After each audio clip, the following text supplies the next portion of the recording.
Hello. Today we have a fun topic to discuss, a shortcut that can sometimes be used when dividing polynomials. You have studied long division of polynomials, but if your divisor is of the form x plus or minus a number, you can use a shortcut called synthetic division. For example, to divide something of the form ax cubed plus bx squared plus cx plus d by a divisor x minus k, you would want to use the following pattern. To divide by x minus k, you're going to use the number k and put it in the corner. If you were dividing by x plus k, you would put minus k in the corner. But for this example, let's assume we're dividing by x minus k, so we're going to write k right here. Next, you want to line up the coefficients of your dividend in order of descending powers of the variable. So in this example, these coefficients would be a, b, c, d, and they go across this top row. Now you proceed as follows. In the first column, bring down the a, then multiply by the k times a is written here. Add this column, b plus ka, put the result here. Repeat, take k times this answer and put the result in this spot. Then add c plus this result and put the sum here. Multiply by k again and put the product of k times this expression here. Add d to this number, and you get a final result here. The number in this last place is going to be your remainder. The numbers written across the bottom row, other than the remainder, are the coefficients of your quotient. And the degree of the quotient is going to be one less than the degree of the dividend. As we said, the r will be the remainder. This will be much clearer when we look at several specific examples.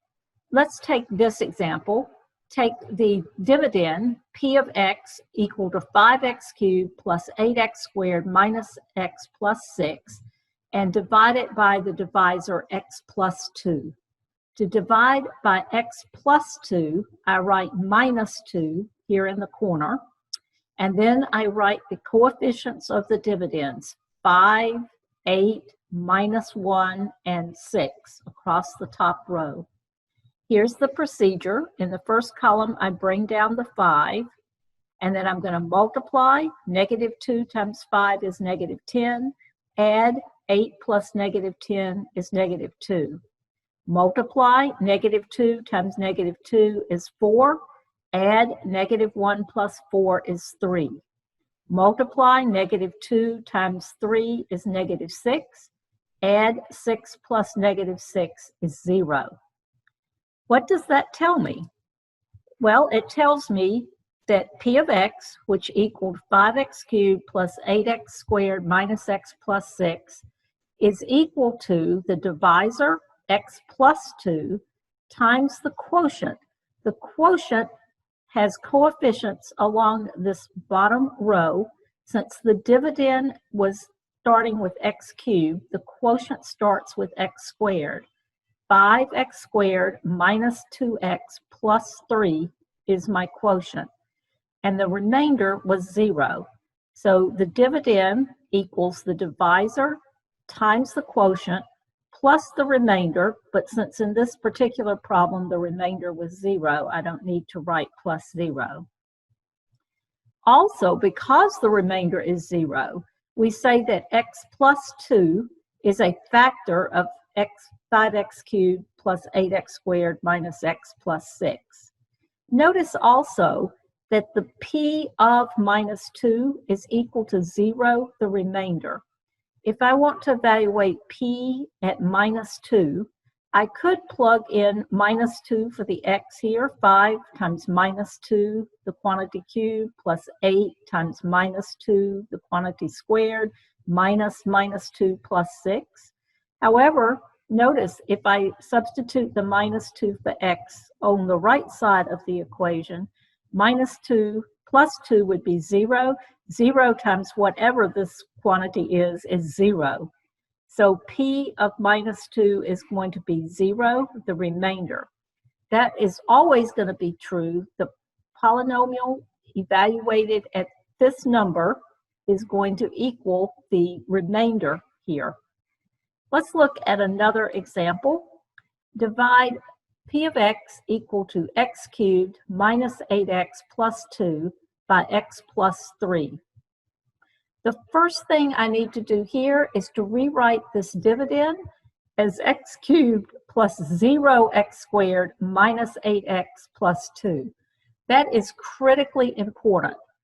If you have a missing power of a variable, you have to supply it with a 0 coefficient.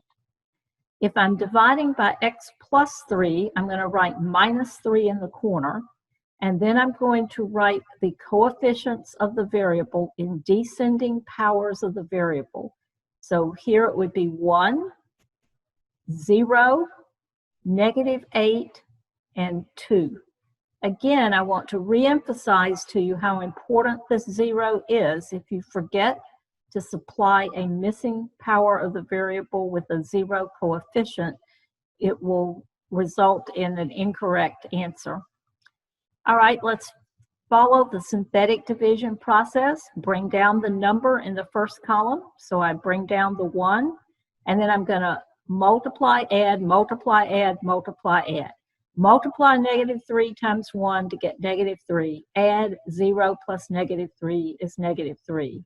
Multiply -3 times -3 to get +9. Add -8 plus 9 is 1. Multiply -3 times 1 to get -3. Add 2 plus -3 is -1. The dividend, again, equals the divisor times the quotient plus the remainder. The dividend is my p of x. It's x cubed minus 8x plus 2. It equals the divisor. If minus 3 is in the corner, I'm dividing by x plus 3. My quotient has these coefficients along the bottom row. Since the dividend began with x cubed, the quotient begins with x squared. So it's 1 times x squared minus 3x plus 1. There is my quotient plus the remainder. The remainder is always the last number here. In this case, the remainder is minus 1. Since the remainder is minus 1, not 0, we know that x plus 3 is not a factor of x cubed minus 8x plus 2. We also know that p evaluated at -3 has to equal the remainder, -1. If you substitute a -3 for the x on the right-hand side of this equation, -3 plus 3 would be 0. 0 times whatever this is going to still be 0, and 0 plus -1 is -1. This is called the remainder theorem. The p evaluated at this number is always going to equal the remainder. Here's another example. If p of x equals 2x cubed minus 21x squared plus 9x minus 200, find p of 11 without a calculator. Of course, one way to solve the problem would be to substitute 11 for the x and do all the arithmetic by hand. So p of 11 would be 2 times 11 cubed minus 21 times 11 squared plus 9 times 11 minus 200. But that involves a little bit of arithmetic, especially if you can't use a calculator. So let's look at another way of calculating p of 11. I'm going to use the remainder theorem and synthetic division. So to find p of 11, I write 11 in the corner. Then I write the coefficients of my polynomial in descending powers of the variable again. In this problem, those coefficients are 2, minus 21, 9, and minus 200. And now I carry out the synthetic division. I bring down the first number in the first column, so bring down the 2. Multiply, 11 times 2 is 22. Add, -21 plus 22 is 1. Multiply, 11 times 1 is 11. Add 9 plus 11 is 20. Multiply 11 times 20 is 220. Add negative 200 plus 220 is 20. So P of 11 equals the remainder, which was 20. That's using the remainder theorem. Notice that I could also use this synthetic division process to recognize that P of x, which was 2x cubed minus 21x squared plus 9x minus 200, equals my divisor, which would be x minus 11, times my quotient, which would be 2x squared plus x plus 20, plus the remainder, which is also 20.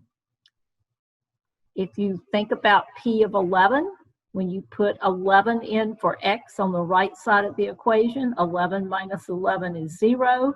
0 times whatever this quotient is 0. 0 plus 20 is 20. So once again, you can see that P of 11 equals 20. What about this example? P of x is equal to 3x to the fourth minus x cubed minus 21x squared minus 11x plus 6. Suppose I'm asked to find P of 1/3. I could substitute 1/3 for the x and take 3 times 1/3 to the fourth power minus 1/3 cubed minus 21 times 1/3 squared minus 11 times 1/3 plus 6. But again, I think it might be easier to use synthetic division and the remainder theorem. To do that, I'm going to write 1/3 in the corner since I'm trying to find P of 1/3. I'm going to write these coefficients in descending order: 3 minus 1 minus 21 minus 11 and 6. Carry out my synthetic division process. I bring down the number in the first column, so I bring down the 3. Multiply 1/3 times 3 is 1. Add negative 1 plus 1 is 0. Multiply 1/3 times 0 is 0. Add negative 21 plus 0 is negative 21.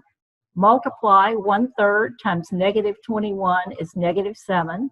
Add negative 11 plus negative 7 is negative 18. Multiply 1/3 times negative 18 is negative 6. And add 6 plus negative 6 is 0. My remainder is 0, and therefore P of 1/3 equals 0. I can also use this to begin a factorization problem for P. P of x would equal my divisor, x minus 1/3, times this quotient, 3x cubed. How do I know to start with x cubed? Because the dividend started with x to the fourth. The quotient always starts with 1 degree less. So my quotient is 3x cubed plus 0x squared, which I didn't write, minus 21x minus 18. And then plus the remainder of 0. I don't need to write plus 0 here. So notice here that I have a fraction in this factor. If I don't want to leave a fraction in my answer, notice what I can do. I can factor a 3 out of the second factor. The 3x cubed minus 21x minus 18 is algebraically equivalent to 3 times, in parentheses, x cubed minus 7x minus 6. Now I can leave the x cubed minus 7x minus 6 as is, and I can take this 3 that I factored out of that and redistribute it to the first factor instead. So I can take 3 times x to get 3x, minus 1/3 times 3 would be minus 1. So 3x minus 1 times x cubed minus 7x minus 6 would also be 2 factors that multiply out to give me my original P of x. This is not the complete factorization of P of x, but it is beginning to break this P of x down into factors of smaller degree. Hopefully, you find synthetic division fun and easy. It's a great shortcut to use, and you'll find it very helpful when you study how to find all of the rational zeros of a polynomial. And you also see how useful it can be in calculating the value of a polynomial at a certain number by using the remainder theorem.